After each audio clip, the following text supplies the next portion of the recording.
A mente humana tem habilidades incríveis, que você aprenda a caminhar dentro de si e a explorá-las. E se caminhar, não tenha medo de se perder. E se perder, não tenha medo de mudar a rota. E se mudar, repense sua vida, mas não desista. Dê sempre uma nova chance a si mesmo.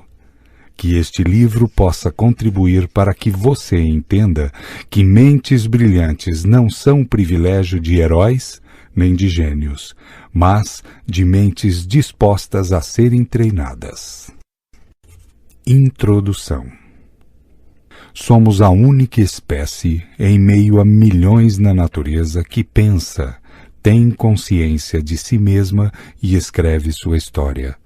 Um privilégio indescritível, é verdade, mas temos escrito uma história que nos liberta ou nos aprisiona? Que expande nossa autoimagem ou sufoca nossa autoestima? Que liberta nosso imaginário ou deprime nossa inventividade? Que expande nossa inteligência ou bloqueia nossas habilidades? Muitos vivem em sociedades livres, porém são escravos de suas emoções. Escravos modernos, algemados pelo medo, insegurança e angústia, sem amarras físicas, mas acorrentados por preocupações irrefreáveis, por pensamentos perturbadores e por uma mente inquieta, ansiosa, agitada, que pensa descontroladamente e teima em não relaxar.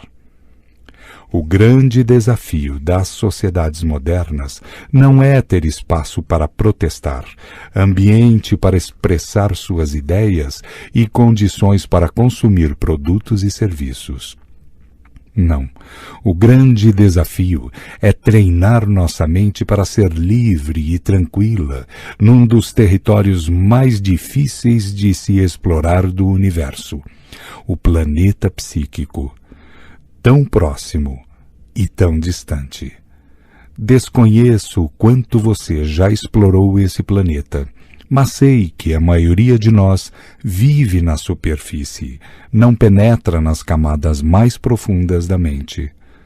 A mente humana é tão complexa que, ao contrário do universo material, desobedece às leis da física e da matemática.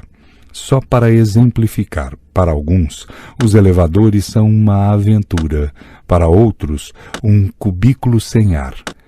Para alguns, uma pequena aranha é um animal belíssimo, para outros, uma fonte de pânico. Para alguns, as derrotas provocam a garra e o desejo ardente de superação. Para outros, geram culpa, vergonha e o desejo de esconder sua face do mundo. Para alguns, uma plateia é um convite para libertar a criatividade. Para outros, um convite ao medo, capaz de asfixiar a inteligência e a fala. Tais paradoxos, que em maior ou menor grau atingem todo ser humano, representam apenas uma parte de nossa sofisticação psíquica. Somos notavelmente complexos e, ao mesmo tempo, marcadamente complicados. Essas contradições, tão comuns à personalidade humana, indicam que precisamos de mentes treinadas educacionalmente para superá-las e se tornar mentes brilhantes. Caso contrário, elas irão pautar e contaminar nossa história. Você conhece pessoas que fora de casa são, entre aspas, anjos, dóceis, mas por tão adentro tornam-se agressivas e intolerantes? E pessoas que sorriem socialmente, mas por dentro estão angustiadas? E profissionais que, relaxados, produzem muito, mas estressados bloqueiam o raciocínio, deixam de ser produtivos? E pessoas que cuidam de suas empresas com competência, mas são carrascos de sua qualidade de vida? Mentes treinadas não são importantes apenas para superar essas discrepâncias, mas também para criar plataformas de janelas light no córtex cerebral, que representa a memória humana, e dar sustentabilidade às funções mais relevantes da inteligência, como a generosidade, a sensibilidade, a segurança, a autocrítica, a estabilidade emocional. E em que consistem essas plataformas de janelas light? São áreas de leitura utilizadas na construção de pensamentos. Fique tranquilo, estudaremos adiante esses assuntos. A psique, o treinamento da mente e os computadores. Os computadores, mesmo os mais rudimentares, conseguem processar mais informações do que qualquer ser humano. Parecem mais complexos que a nossa mente, mas nenhum deles conhece e jamais conhecerá o que é o sabor da alegria, o paladar do amor, ou irá sofrer por antecipação, recuar, sentir culpa, viver a dor do outro ou sequer experimentar uma pequena dúvida. São máquinas simplistas, embora possamos considerá-las sofisticadíssimas. Qualquer ser humano, seja um mendigo socialmente renegado, uma pessoa em surto psicótico ou um alcoólatra caído pelas ruas sem nenhum controle sobre si mesmo, é milhões de vezes mais complexo do que a mais complexa das máquinas criadas pelo homem. Eu e você podemos falhar em diversos momentos, às vezes estupidamente, mas até nossas falhas são frutos de nossa sofisticação. Nossas gritantes diferenças em relação aos computadores não estão no mundo da lógica, e sim no universo da consciência existencial e das funções da inteligência que ultrapassam os limites da lógica. Na teoria da inteligência multifocal, que venho desenvolvendo ao longo de mais de 25 anos sobre o processo de funcionamento da mente, de construção de pensamentos e de formação de pensadores, aponto que a consciência existencial é o fenômeno mais complexo da psique. Jamais um computador terá consciência de si mesmo. Você tem essa consciência, por isso, quando sofre, chora ou se alegra. Esses acontecimentos são únicos no universo. A maturidade, a afetividade, a serenidade, a ousadia, a flexibilidade, o altruísmo, a tolerância, a humildade, a simplicidade, enfim, todas as funções da psicologia intrapsíquica precisam de muito mais do que milhões ou bilhões de dados para serem construídas. Os computadores não irão produzi-las, a não ser pela simulação. Elas só podem ser alcançadas pela mente humana, mas para isso necessita-se de treinamentos e mais treinamentos da emoção e do intelecto. Da mesma forma, a psicologia educacional requer tais treinamentos. Acreditamos ingenuamente que pelo fato de os alunos se sentarem nos bancos de uma escola, do ensino fundamental à universidade, saturarem sua memória de informações e, por fim, passarem nas provas escolares, estarão preparados para a vida. Esse pensamento é um erro crasso. Até para desenvolver um amor inteligente estarão despreparados.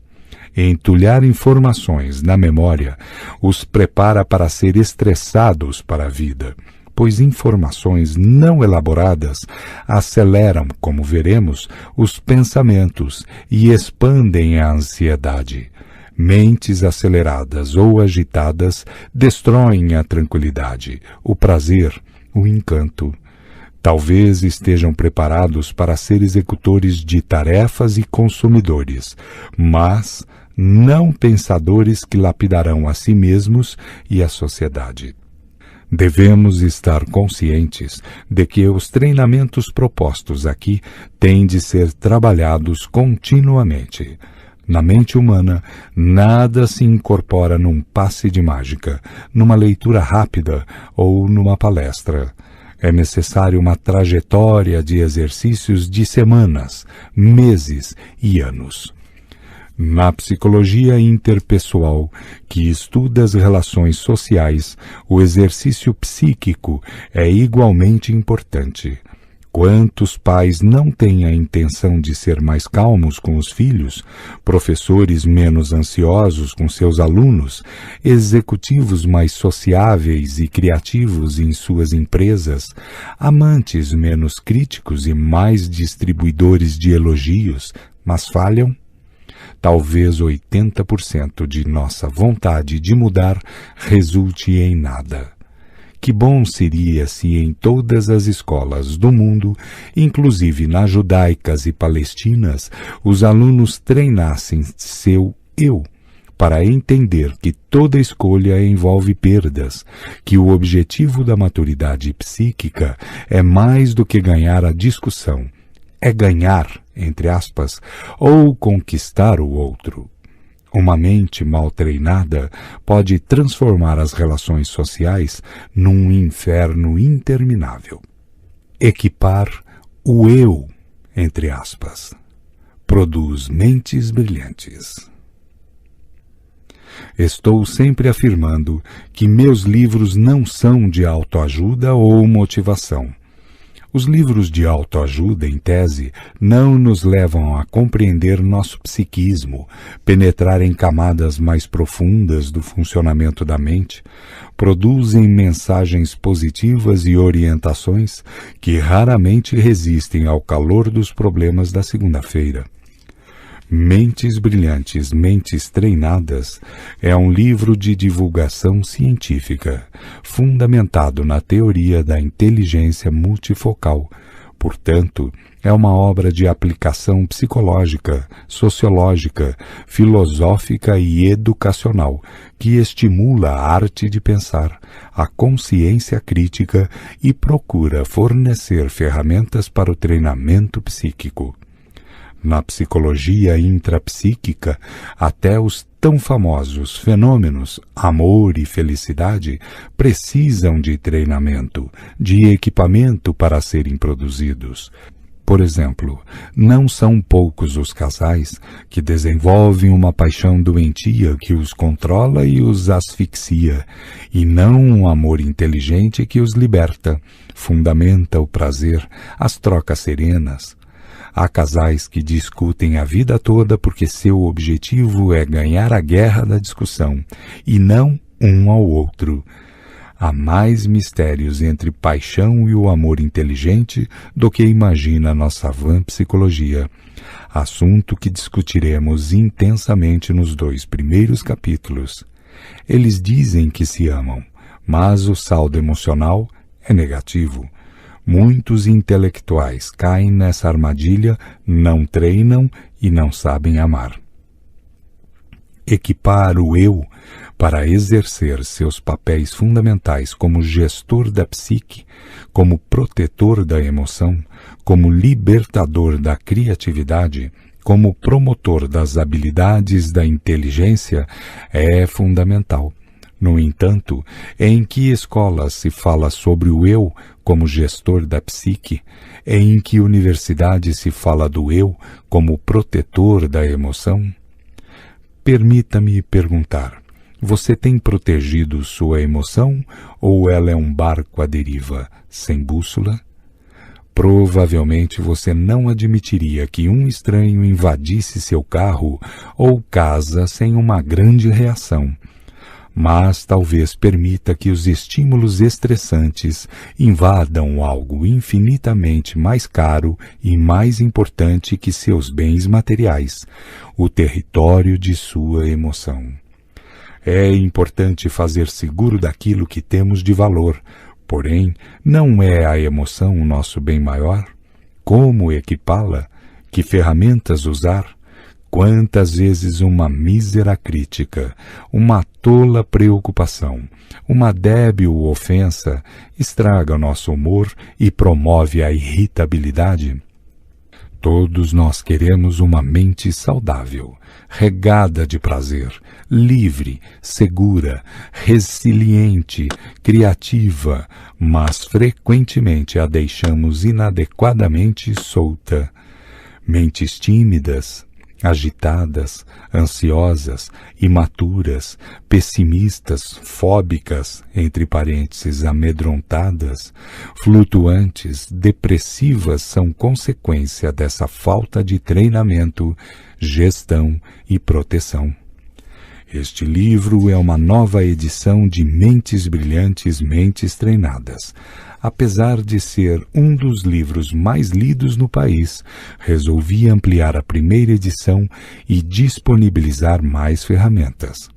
Alegro-me com o fato de algumas das minhas obras estarem sendo usadas em universidades e teses acadêmicas em muitos países, mas fico ainda mais satisfeito por ter a possibilidade de socializar instrumentos para que pessoas de fora da área de saúde mental possam compreendê-las e utilizá-las.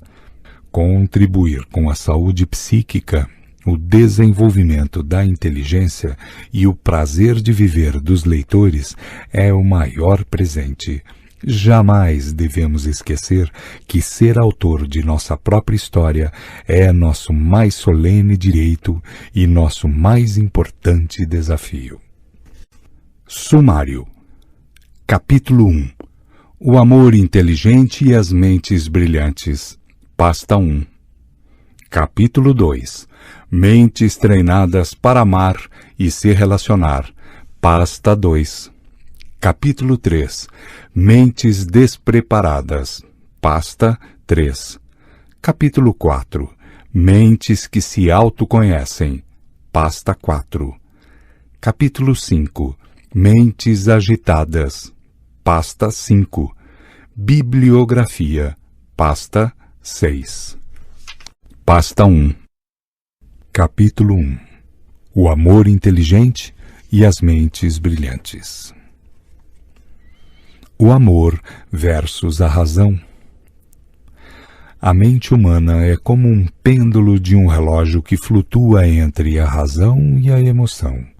Nossa capacidade de tolerar, solidarizar-nos, doar-nos, divertir, criar, intuir, sonhar é uma das maravilhas que surgem desse complexo movimento. O amor é seu melhor fruto. Cuidado com os desvios desse pêndulo. Se formos minimamente racionais e excessivamente emocionais, viveremos inúmeras dores de cabeça.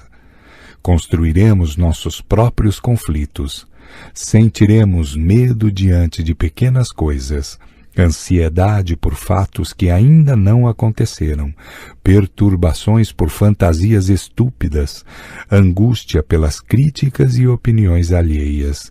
O amor será desinteligente, uma paixão doentia, intenso, mas agressivo, forte, mas controlador, doador, mas cobrador.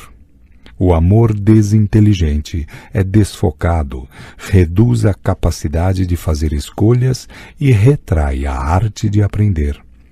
Por outro lado, se formos minimamente emocionais e excessivamente racionais, amaremos pouco, nos entregaremos precariamente e sonharemos escassamente. Seremos sem brilho, ainda que sob os aplausos sociais, miseráveis, ainda que com elevadas somas de dinheiro, imaturos, ainda que com a notável cultura acadêmica. Os que pautam sua agenda quase somente pela razão chafurdam na lama do tédio, não conquistam, são previsíveis, engessados, sem criatividade, não encantam a si nem aos outros. O amor precisa de doses elevadas de emoção, mas sem dispensar doses serenas da razão. Tem de correr riscos, mas sem abrir mão de pensar nas consequências. Necessita da entrega, porém sem esperar demasiadamente o retorno. O amor sem os alicerces da razão gera superproteção, e a superproteção asfixia a criatividade, bloqueia a capacidade de lidar com desafios, aprisiona a determinação. O amor inteligente. O amor inteligente fundamenta uma mente brilhante, nutre a saúde psíquica, amplia os horizontes intelectuais, liberta o imaginário, promove a arte de se interiorizar, refina a capacidade de observar. Quem ama, constrói janelas light nos solos conscientes e inconscientes de sua memória. Essas janelas iluminam o eu como o autor da história, realçam o princípio do prazer, alicerçam a autoestima, cristalizam a relação consigo mesmo e com os outros. Você vive o amor inteligente? Os que são destituídos desse amor perdoam pouco, mas julgam muito. São frágeis para abraçar, mas fortes em excluir. São lentos em se doar, mas velozes em dar as costas. São, portanto, ótimos para conviver com máquinas, mas péssimos para se relacionar com seres humanos. E como seres humanos, ainda que não saibam, clamam pelo amor como sedento que em terra seca procura por água, mas desconhece sua fonte. Não poucas vezes tive de reconhecer minha debilidade, admitir que me faltava o amor inteligente. Como um sedento, procurei esse amor para reescrever minha história emocional. Quem não desenvolve o amor inteligente não educa seu eu para ser gestor de sua mente e tem medo de assumir sua insensatez e de reconhecer suas dificuldades. Nega que está doente, nega sua fragilidade, nega que é um ser humano, pune-se quando erra, tem a necessidade neurótica de estar sempre certo. Pode ter títulos acadêmicos na parede, mas lhe faltam títulos de sabedoria na alma. O amor inteligente no discurso do Mestre dos Mestres. O amor inteligente é concreto, estratégico, influenciador, relaxante e regado à generosidade. Esse amor foi propagandeado em prosa e verso pelo homem mais famoso da história, entre aspas, amar o próximo como a ti mesmo. Esse pensamento reflete a excelência do amor, um amor que ultrapassa os limites da religiosidade e entra nos terrenos mais sólidos da psiquiatria, psicologia, sociologia, filosofia e pedagogia. Infelizmente, o Mestre dos Mestres foi estudado historicamente apenas pelo ângulo da teologia e da espiritualidade, e não pela psicologia e outras ciências. Inúmeros cristãos que diziam segui-lo adoeceram por não entenderem os instrumentos que ele ensinou para cultivar e administrar o território da emoção. Através dessas estratégias, ele transformou leprosos em príncipes, prostitutas em rainhas, pescadores em pensadores. No passado, fui um dos maiores ateus da história. Hoje, penso que crer em Deus é um ato inteligente. Não defendo uma religião e, independentemente de se seguir alguma, seja qual for, ou de ser um ateu, as ferramentas derivadas do pensamento do Mestre dos Mestres podem contribuir para o amadurecimento do eu e para a saúde psíquica global. Vejamos algumas delas, extraídas apenas da simples e bombástica ideia. Entre aspas, amar o próximo como a ti mesmo. Quem não tem um caso de amor consigo mesmo, jamais amará profundamente as pessoas com as quais se relaciona. Quem é autopunitivo não será tolerante com os outros.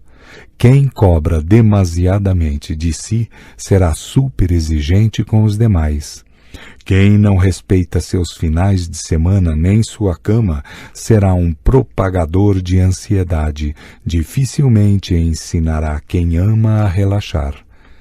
Quem não cuida de sua qualidade de vida estará menos equipado para cuidar dos outros.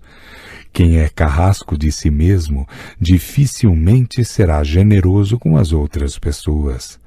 Quem não irriga sua autoestima pode não ser capaz de contribuir para que os outros transformem frustrações em oportunidades de crescimento. Quem enterra seus sonhos poderá ser um especialista em sepultar os sonhos dos outros. Quem silencia suas lágrimas dificilmente dará liberdade aos outros para chorá-las. Quem não dá uma nova chance a si mesmo pode não ter habilidade para estimular o outro a começar tudo de novo. 15 diferenças entre a paixão doentia e o amor inteligente. As sociedades modernas não nos educam para navegar nas águas da emoção. Aprendemos as lições para desenvolver a linguagem falada, mas não os ensinamentos fundamentais para aprimorar a linguagem da emoção. Estamos no apogeu da tecnologia digital, mas na idade da pedra, da maturidade emocional. Os erros que os Homo sapiens cometiam nos séculos passados ainda hoje fazem parte da rotina diária de milhões de seres humanos, ocidentais e orientais. Atualmente, é muito fácil construir relações doentias com filhos, alunos, amigos e, em especial, com a pessoa que escolhemos para construir uma história. Com frequência, a paixão irracional e insana é confundida com o amor inteligente. Treinar nosso eu como gerente da emoção para conquistar o amor inteligente deve ser a meta fundamental de qualquer ser humano, de qualquer cultura que queira desenvolver uma mente brilhante, sobretudo para relacionamentos saudáveis, duradouros, cooperativos, felizes. As diferenças descritas sinteticamente a seguir entre a paixão e o amor são princípios universais e podem ser encaradas como ferramentas para exercitar continuamente. Se bem utilizadas, podem transformar uma emoção doentia num amor saudável e inteligente. Primeiro, a paixão vive na lama da insegurança. O amor inteligente no terreno da confiabilidade. A insegurança corrói o prazer, promove a dor e cultiva um medo na relação. A confiabilidade promove o descanso, realça o afeto, estimula a tranquilidade de quem se ama. Se o amor não é repleto de confiança um no outro, ele não se sustenta, torna-se uma paixão instável, que gera doses de prazer em alguns momentos e doses maiores de sofrimento em outros. Quem desenvolve o amor inteligente confia em si e se respeita. Por confiar em si e se respeitar, confia no outro e o respeita. Uma pessoa insegura projeta sua insegurança no outro, vive em terreno minado. Segundo, a paixão controla os passos. O amor inteligente incentiva a caminhada. Quem controla os passos de quem ama tem uma paixão egoísta, asfixia a liberdade, controla sua órbita. É um especialista em colocar obstáculos no caminho dele ou dela, ainda que disfarçadamente. O amor inteligente, ao contrário, incentiva a jornada de quem ama, promove seus dons e qualidades, estimula a correr riscos para pisar em territórios não explorados. Terceiro, a paixão arde de ciúme pelo outro. O amor inteligente queima de prazer pelo sucesso dele. O ciúme brando está presente no amor inteligente, Mas o ciúme intenso faz parte da paixão doentia. Quem arde em ciúme de quem ama minimiza seu próprio valor. Quer controlá-lo, pois não tem controle sobre si. Quer dominá-lo, pois não domina seus conflitos. O amor inteligente, ao contrário, liberta quem ama. Torce por seu sucesso e impulsiona seus projetos, encoraja sua superação. Quem ama com amor inteligente torna-se o maior promotor dos sonhos do homem ou da mulher de sua vida. Quarto, a paixão corrige em público e elogia em particular. O amor inteligente elogia em público e faz críticas em particular. Quem corrige ou faz críticas em público ao seu parceiro arquiva traumas em sua mente, gera terremotos na relação, atritos e discussões perante os outros, inclusive na frente dos filhos, são a melhor forma de prejudicar a saúde psíquica de todos. O amor inteligente sempre protege o casal. Se um erra num ambiente social, o outro silencia, num segundo momento conversa em particular sobre o erro e num terceiro momento, ao vê-lo acertar, faz elogios em público. Sabe que os fortes apostam em quem falha e os fracos os condenam. Quinto, a paixão produz o individualismo, o amor inteligente, o altruísmo. A paixão é egoísta, egocêntrica. Primeiro deseja satisfazer a si mesma, atender às suas necessidades, e só depois ao do outro. O amor inteligente, ao contrário, é alicerçado no altruísmo, pensa primeiro no outro, depois em si. Os altruístas não têm medo de se entregar, amam o trabalho em equipe, sonham como casal. Por outro lado, os individualistas temem se oferecer, veem a relação como uma via de mão única, sonham sós. Sexto, a paixão não exige diálogo. O amor inteligente não sobrevive sem ele. A paixão consegue se sustentar apenas com beijos, abraços, sexo, carícias e algumas conversas superficiais. O amor inteligente tem exigências mais complexas, tem necessidade vital de diálogo, precisa de trocas profundas, adentrar camadas mais densas de quem ama. Tal amor tem necessidade de descobrir o outro, mostrar preocupação com ele ou ela, penetrar em seu bem-estar, adentrar em seus pesadelos, suas dificuldades, seus projetos. O amor inteligente ama a proximidade física e interior. A paixão ama a proximidade física e despreza a psíquica. Sétimo, a paixão pensa em sua própria felicidade. O amor inteligente na felicidade do outro. A paixão é um buraco negro que suga a energia de quem se ama, gera um desgaste excessivo dele ou dela. A paixão procura sua própria satisfação, não tem preocupação profunda com a felicidade do outro, embora no discurso diga o contrário. O amor inteligente está sempre pensando em financiar, entre aspas, a felicidade do outro. O sorriso e o bem-estar dele ou dela o alegram, o animam, irrigam seu prazer. Tem plena consciência de que não se alcança a felicidade se os dois não estiverem felizes. Oitavo, a paixão flutua entre o céu e o inferno.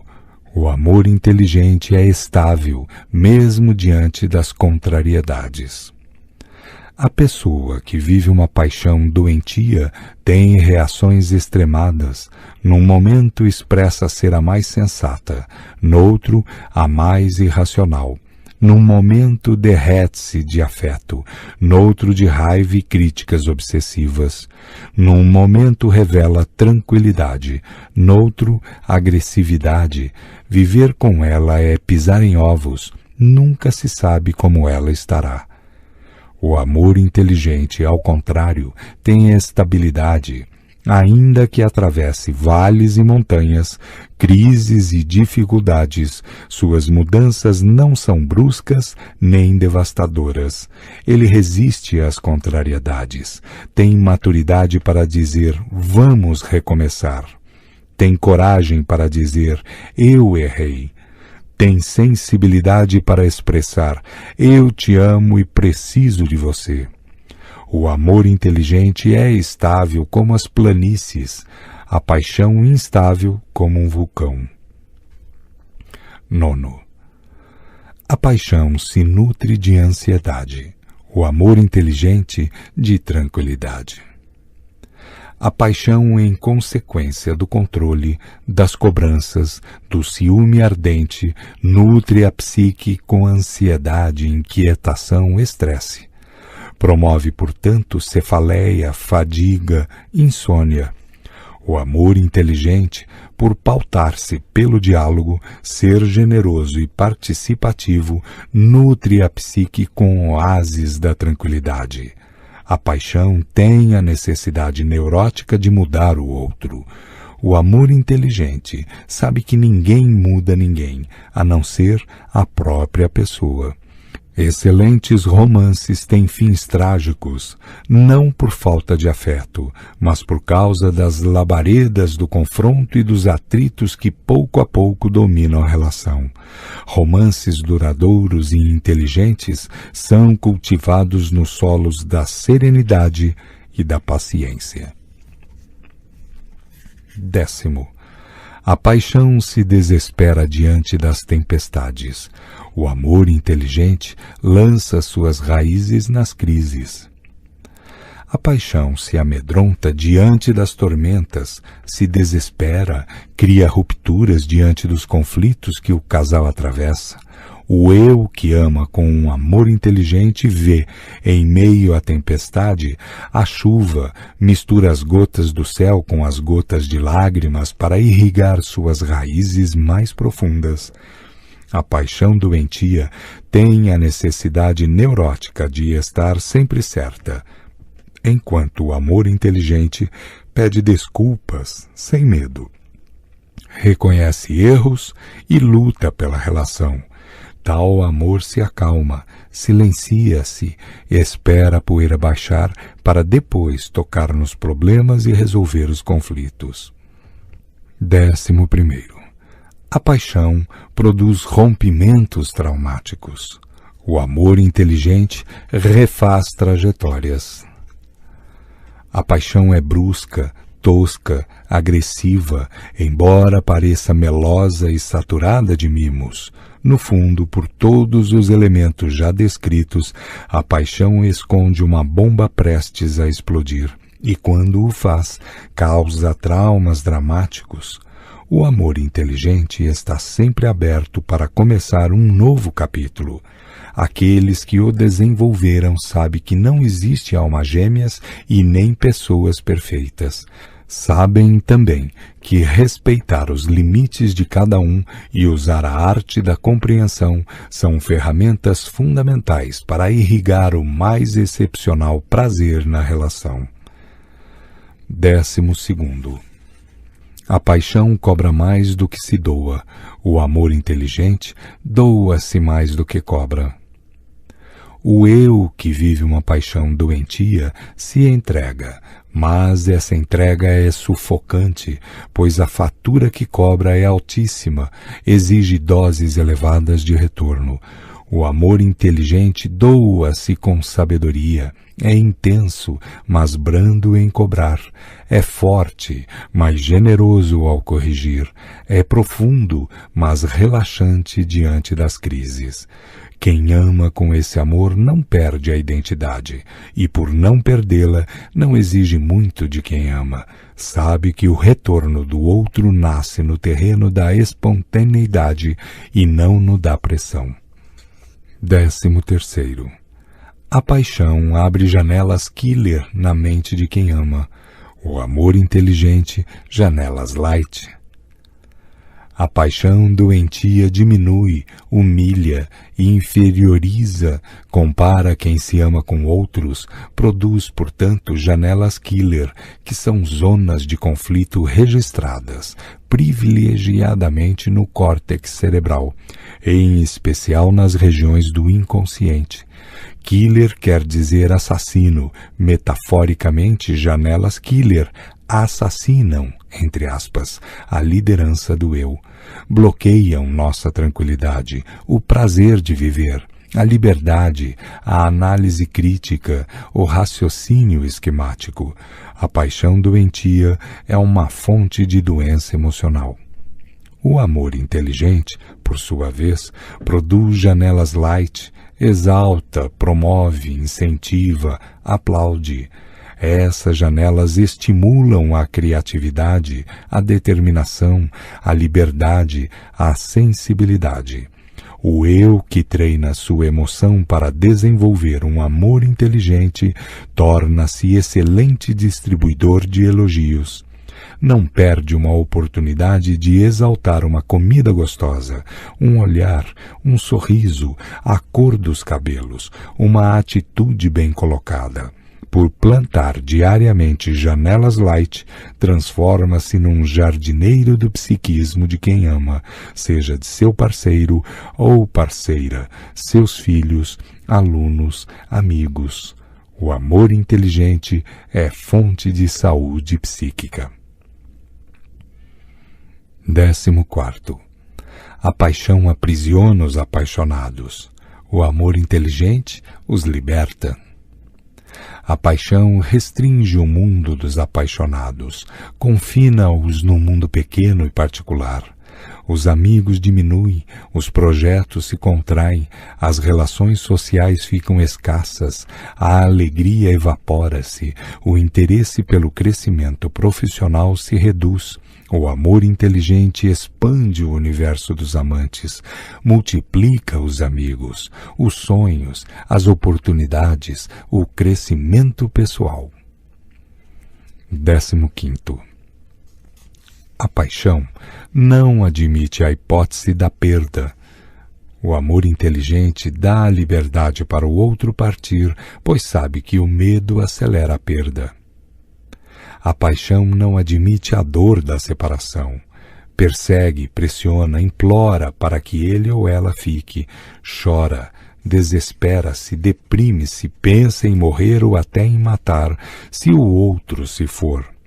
O amor inteligente, ao contrário, é sublime, nunca pressiona para o outro ficar, tem dignidade, pode sofrer, mas não faz chantagem para que o parceiro permaneça, não desfia um conjunto de palavras para mostrar como quem parte está sendo injusto. O eu que se equipa com esse amor sabe que o medo da perda acelera a perda, pois, ao ser assaltado pelo medo, diminui sua própria capacidade de atrair, retrai sua beleza, contrai sua inteligência. Sabe também que quem pressiona o outro para ficar já perdeu, pelo menos, sua identidade e sua autoestima. E se não for possível um recomeço, os que se amam com tal amor não punem um ao outro, não procuram culpados para as crises que atravessam, não atuam como justiceiros, mas agem como amigos, como mentes brilhantes. O amor inteligente é capaz de dizer com dignidade ao outro: obrigado pelo tempo em que viveu comigo. E diante do caos consegue também proclamar diariamente para si mesmo: os melhores dias estão por vir. O verdadeiro amor. O verdadeiro amor provoca a inteligência, educa a emoção, anima os que estão nos últimos lugares, encoraja os que tiraram as piores notas, estimula o eu dos que são vaiados a sair da condição de vítima para construir novas trajetórias. O amor dá tantas chances quantas forem necessárias, mesmo diante das decepções. O amor não é um dom genético nem privilégio de uma classe social, mas um fruto destilado por mentes treinadas ao longo do traçado de sua história. A presença do amor transforma pessoas simples em agradáveis. Sua ausência transforma pessoas de sucesso em insuportáveis. A presença do amor transforma pessoas comuns em interessantes. Sua ausência transforma as pessoas eruditas em estúpidas. A presença do amor produz o prazer da cooperação. Sua ausência produz a gana pela competição predatória. A presença do amor nos socializa. Sua ausência nos isola. A presença do amor torna a rotina uma aventura. Sua ausência faz da existência uma fonte de fastio e tédio. A presença do amor converte o orgulho em simplicidade. Sua ausência transforma a humildade em mero disfarce. A presença do amor nos faz humanos. Sua ausência pode nos tornar deuses ou monstros. Pensamentos para refletir. Desenvolvemos espontaneamente no processo de formação da personalidade a habilidade de reclamar. A prática de reclamar aumenta os níveis de exigência para relaxar, ter prazer, ser feliz. Treinar o ato de doar-se sem esperar muito o retorno liberta-nos e protege nossa emoção. Os sonhos não determinam o lugar aonde vamos chegar, mas produzem a força necessária para nos tirar do lugar onde estamos, libertam-nos da condição de espectadores e nos tornam atores sociais. Pais e professores vibram com os filhos e alunos que atingem os primeiros lugares, mas o amor inteligente exige que nos coloquemos ao lado daqueles que nunca saíram das últimas fileiras. Aqueles que aplaudem apenas os que têm os melhores desempenhos não sabem que educar é investir, em especial, naqueles que nos decepcionam. Quem é estritamente rígido em sua maneira de pensar e julgar está apto a conviver com máquinas, mas não com seres humanos.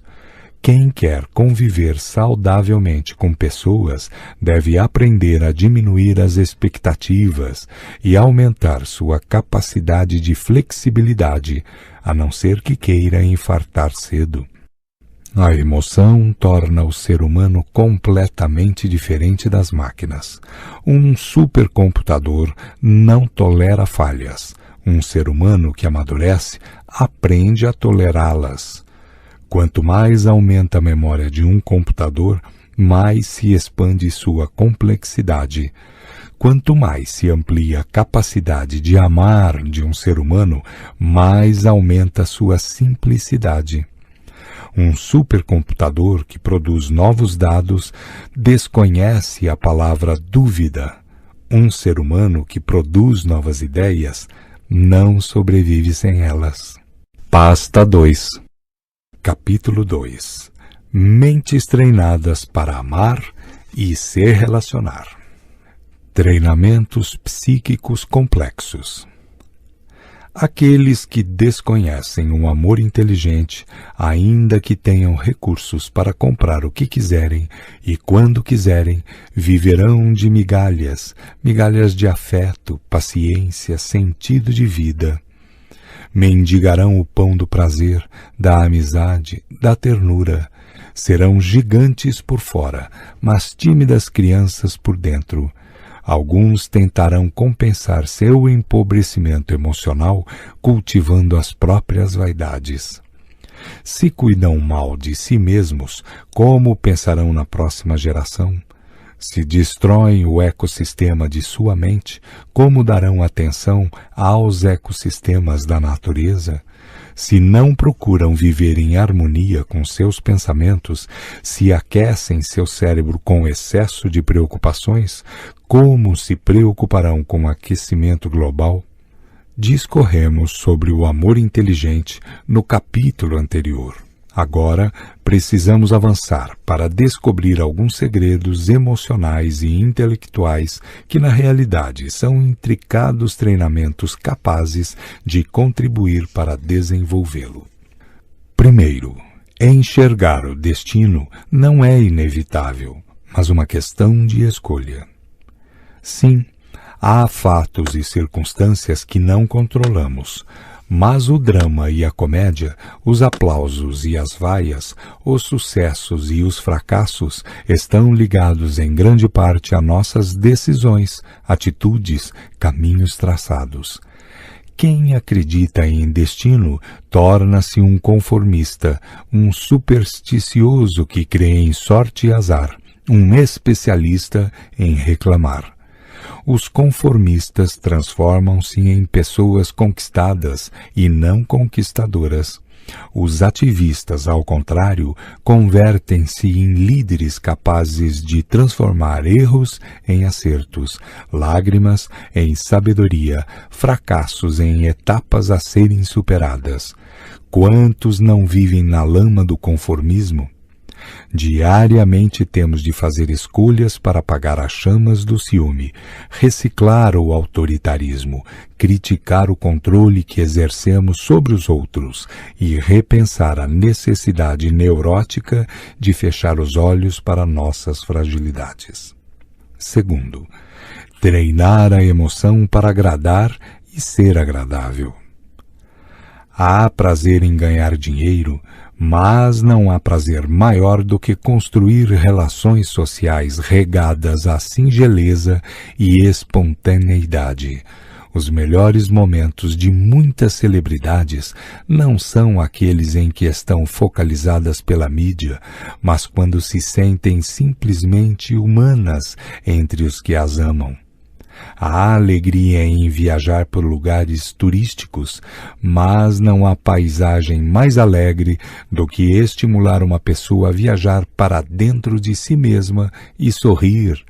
Às vezes fico horas autografando livros e alguns ao meu redor não entendem por que não vou embora.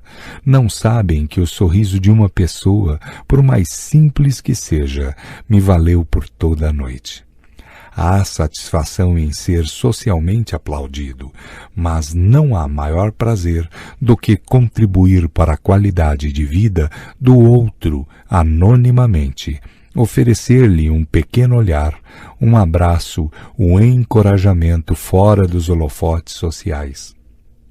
Terceiro, equipar o intelecto para enxergar além das imagens. Equipamos casas, empresas, carros, mas esquecemos de aparelhar a mente humana com mecanismos, entre aspas, de proteção, com a maravilha da simplicidade, com a arte da observação. Treinar a contemplação dos detalhes que estão ao nosso redor, enxergar emoções por trás dos comportamentos, intenções por trás das palavras, lágrimas por trás dos olhos secos, é um exercício fundamental para quem quer desenvolver uma mente brilhante, saturada de amor inteligente e sensibilidade. Quarto, desmistificar o heroísmo e reconhecer as incoerências.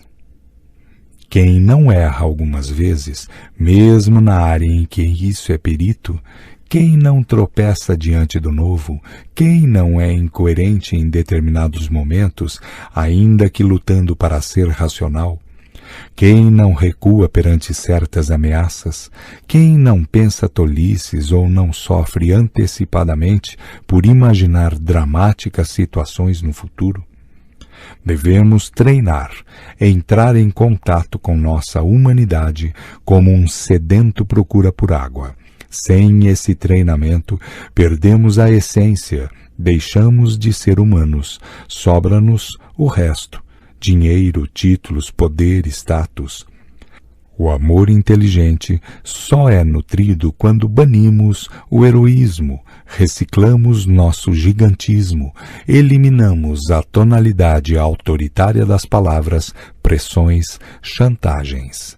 Os heróis são autossuficientes, não amam, não têm necessidade dos outros.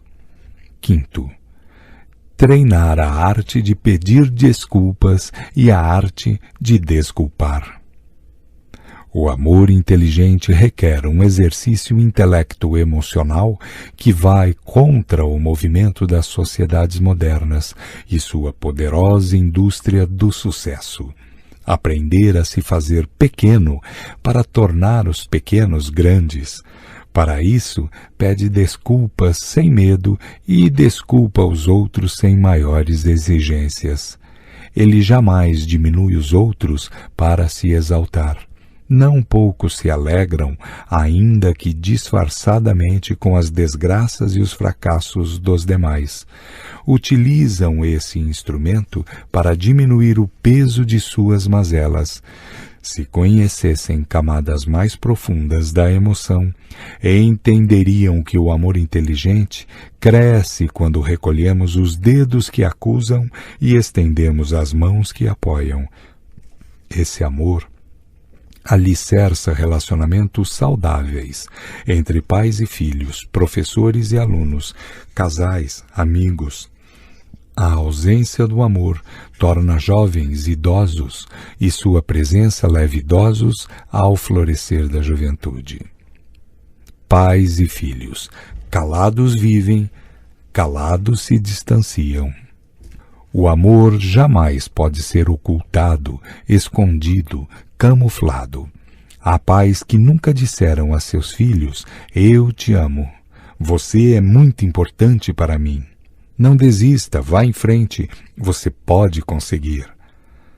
Há pais que jamais manifestaram o amor por meio de elogios, abraços, afeto e encorajamento.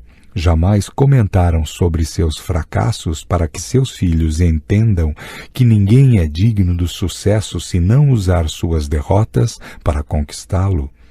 Jamais falaram de suas dores para que seus filhos, quando passarem por elas, aprendam a enfrentá-las com dignidade.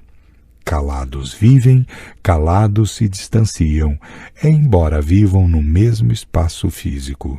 Por outro lado, há filhos que nunca disseram a seus pais: "Obrigado por tudo que fizeram por mim. Vocês sacrificaram alguns sonhos para que nós sonhássemos. Tiveram noites de insônia para que nós dormíssemos. Viveram dias tensos para que nós relaxássemos. Muito obrigado por vocês existirem." Desconhecem limites, os pais são seus serviçais, parece que existem para satisfazer todos os seus desejos. Muitos filhos, por serem escassos de amor inteligente, tornaram-se especialistas em reclamar dos pais e apontar-lhes os defeitos.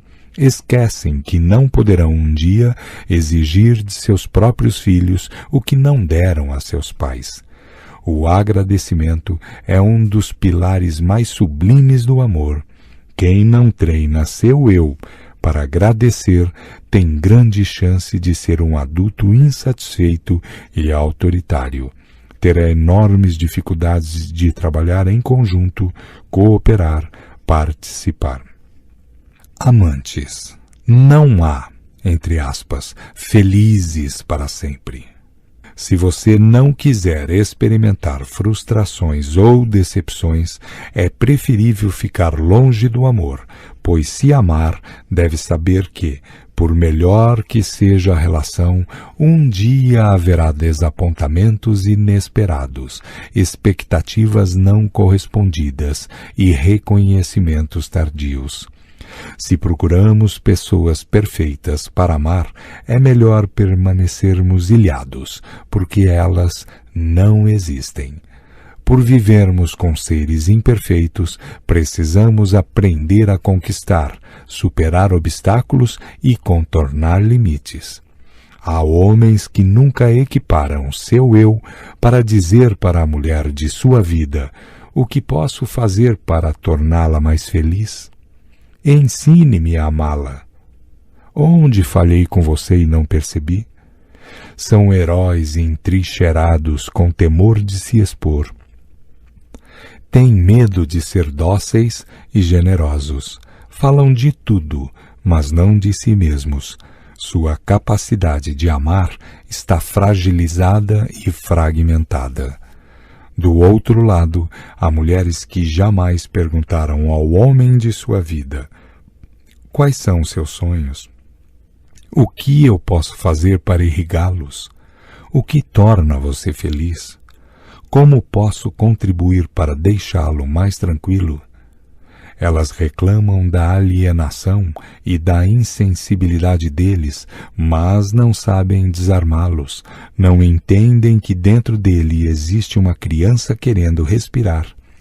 Tampouco sabem fazer um marketing pessoal, são escravas da ditadura da beleza, reclamam dos defeitos, entre aspas, do seu corpo, vendem sua autoestima por preço vil, plantam janelas killer nos parceiros e ainda desejam ser intensamente amadas.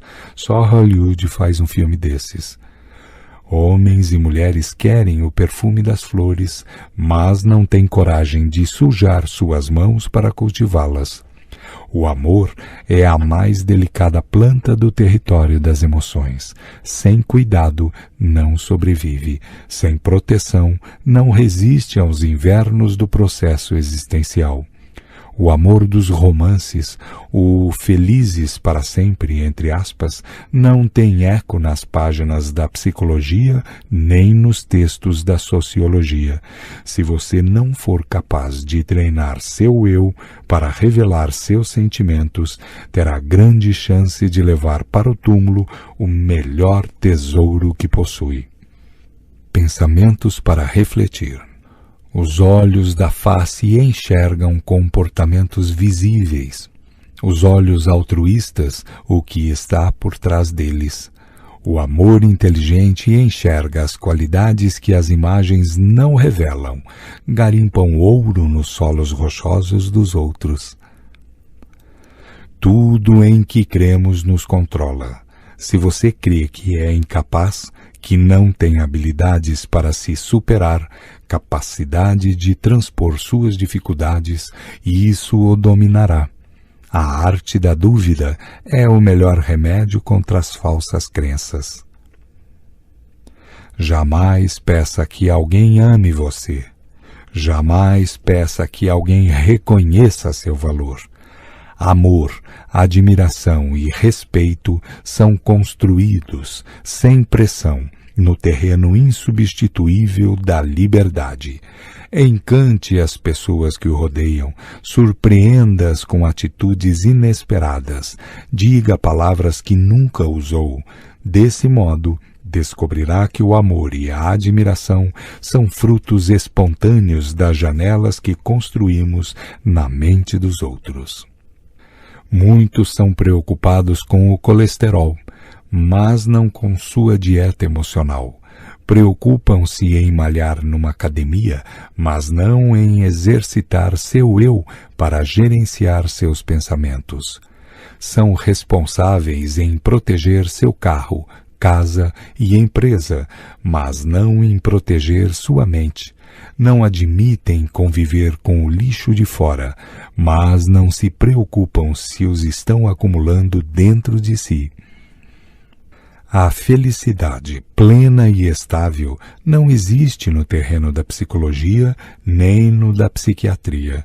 Ser feliz não é ter uma vida perfeita, mas humildade para reconhecer as falhas, sabedoria para receber uma crítica injusta, coragem para ouvir não, sensibilidade para dizer eu te amo, desprendimento para falar dê-me mais uma chance, eu preciso de você.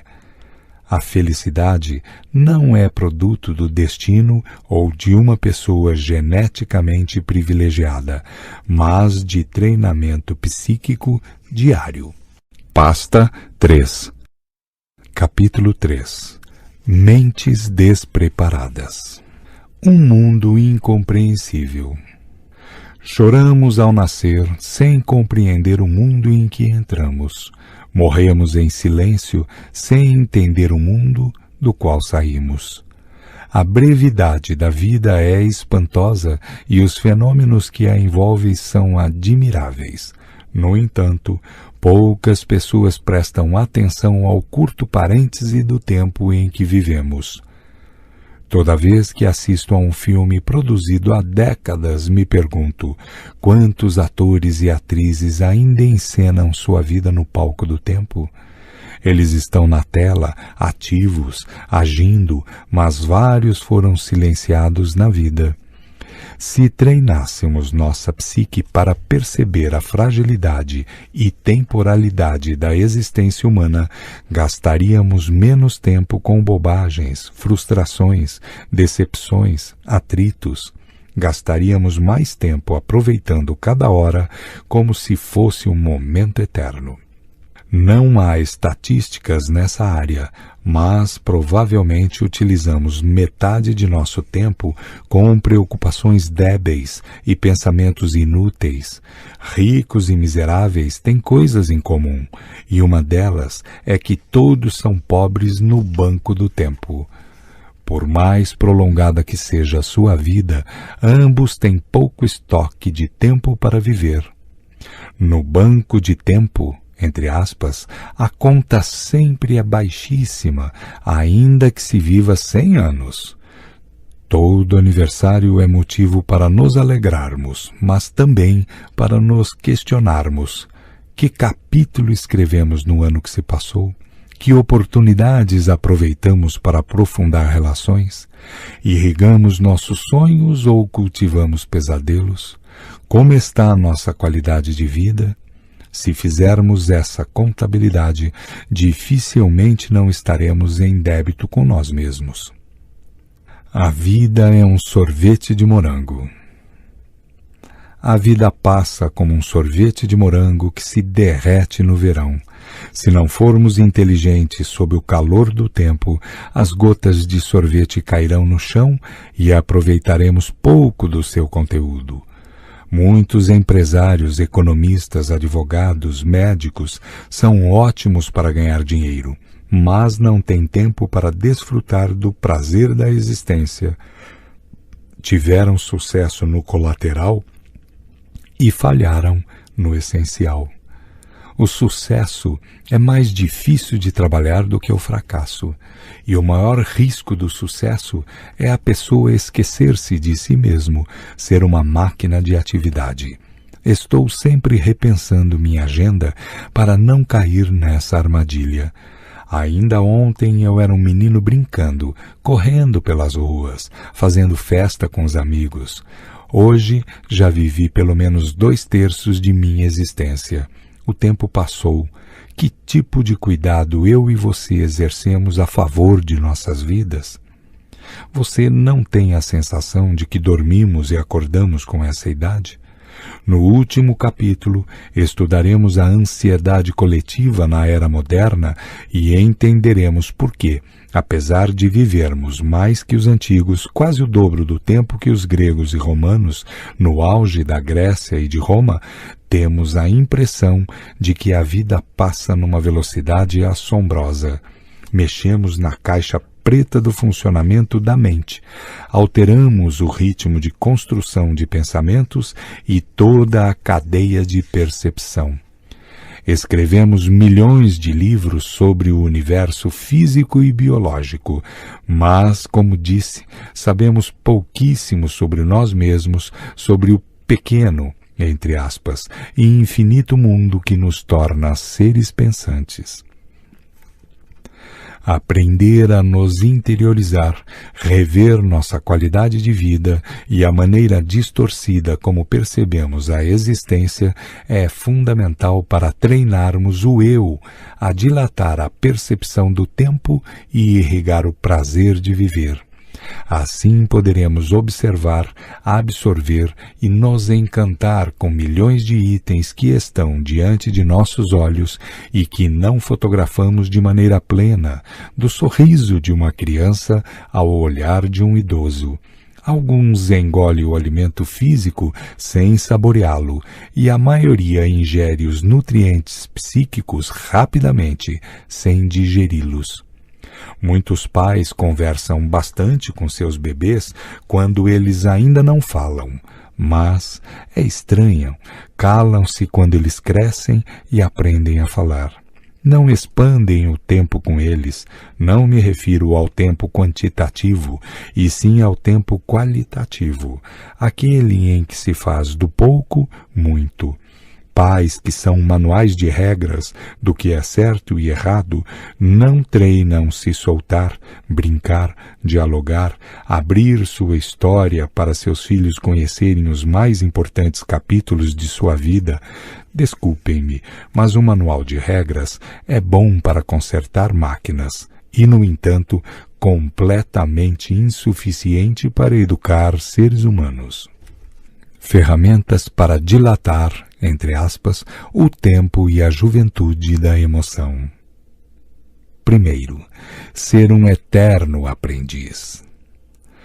Todo o conhecimento que adquirimos nas escolas ou universidades deveria reforçar os pilares da serenidade e da humildade, e não da autossuficiência. O orgulho pode não apenas destruir a relação com os outros, mas a saúde psíquica e a inventividade de seu portador. O orgulho engessa a psique, torna o orgulhoso grande em autoritarismo, mas pequeno em criatividade. A humildade irriga a inteligência, faz de cada dia um mundo de oportunidades, de cada momento uma nova página da existência. Segundo, aguçar a curiosidade. Todas as informações que obtemos nas atividades profissionais deveriam nos convencer de que cada resposta é o começo de intermináveis perguntas. A curiosidade é um fenômeno simples, aparentemente ingênuo, mas fundamental para um pensador. É um dos primeiros processos que aparecem nas crianças e um dos que mais rápido desaparecem nos adultos. A curiosidade excita a perspicácia do eu e abre o leque da mente para ver mais profundamente e chegar mais longe. Todos os líderes que abortaram a curiosidade paralisaram sua inteligência e destruíram sua liderança. Terceiro, ser um eterno aventureiro. Os desafios e dificuldades que atravessamos deveriam nos transformar em seres humanos ousados e vibrantes, e não em pessoas entediadas. Dificuldades e desafios sempre nos acompanharão.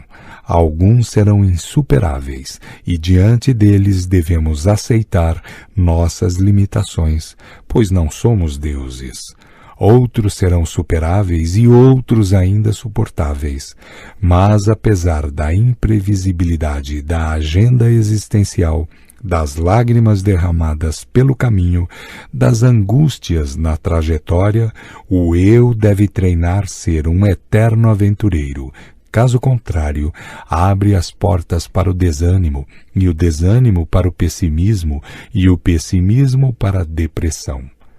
O desânimo se traduz pela perda da capacidade de explorar, arriscar, conhecer novos caminhos. Quarto, ser um grande sonhador. Os sonhos excitam as ideias do pensador, animam o abatido, encorajam o derrotado, promovem a inteligência dos adolescentes. Todo ser humano, dos intelectuais aos estudantes, deveria ser um idealista, um exímio sonhador. Para isso, faz-se necessário libertar o imaginário e colocar-se como uma criança diante dos mistérios que cercam a vida. Os sonhos avivam o sabor da existência, tornam as crises mais suaves e as perdas menos ácidas. Mas jamais devemos nos esquecer de que os sonhos não são desejos. Sonhos são projetos de vida. Desejos são intenções superficiais.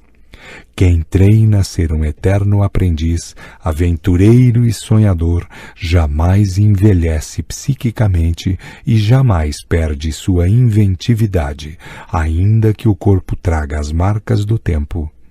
Infelizmente, estudamos em escolas intermediárias, frequentamos a universidade, adquirimos certificados e, por fim, nos diplomamos, mas não entendemos que há uma outra escola na qual jamais deveríamos nos diplomar, a escola do treinamento psíquico, a escola da existência.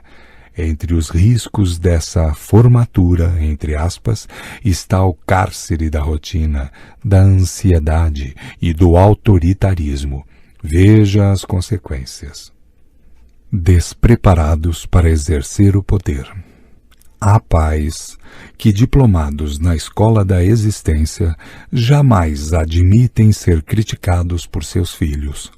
Contraem a arte de pensar deles. Em vez de elogiar o questionamento de suas crianças, expressam de múltiplas formas. Entre aspas, calha a boca, menino ou menina. Se os filhos apontam com educação um erro dos pais, por que não acatá-lo e pedir desculpas? Pais que pedem desculpas aos filhos ensinam-nos a reconhecer seus erros e a se desculpar. Não há pais perfeitos, mas muitos querem sê-lo, são inatingíveis. Não educam a emoção de seus filhos, não se humanizam para que seus filhos sejam humanizados. Há professores que, ao serem questionados por seus alunos, sentem-se desacatados, dizem agressivamente, entre aspas, você não entende nada, respeite-me. Silenciam a voz, destroem a ousadia, a expressão do pensamento e a capacidade deles de pensar antes de reagir. Formam servos e não pensadores. Professores brilhantes valorizam o debate e, acima de tudo, não têm medo de se colocar como aprendizes perante seus alunos.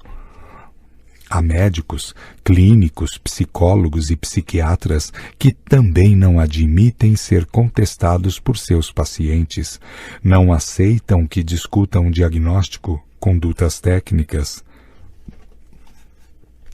São deuses tratando de seres humanos. Não sabem se colocar no lugar deles, valorizá-los e entender o drama que solapa seu psiquismo. O questionamento de um paciente deveria ser valorizado e incentivado, pois reflete um grito em favor da vida, um fôlego intelecto-emocional de quem quer lutar por ela. Há executivos que não podem ser interrogados por subalternos, por sentirem sua autoridade machucada. Não exploram a inteligência deles, não incentivam a determinação e a inventividade. Sufocam mentes, asfixiam a liberdade. Querem o sucesso da empresa, mas falham em estimular mentes livres e criativas. Não sabem que um grande líder torna os pequenos grandes. Quem usa o poder para dominar as pessoas não é digno desse poder. Um eu maduro usa o poder para libertar os outros e não para aprisioná-los. Quem usa seu conhecimento para diminuir os outros não é digno da sabedoria. Um eu treinado usa o saber para provocar e promover a inteligência dos outros, e não para se autopromover. Cada ser humano é um mundo a ser descoberto. Os sábios têm consciência do quanto não sabem. Os destituídos de sabedoria têm consciência apenas do quanto sabem.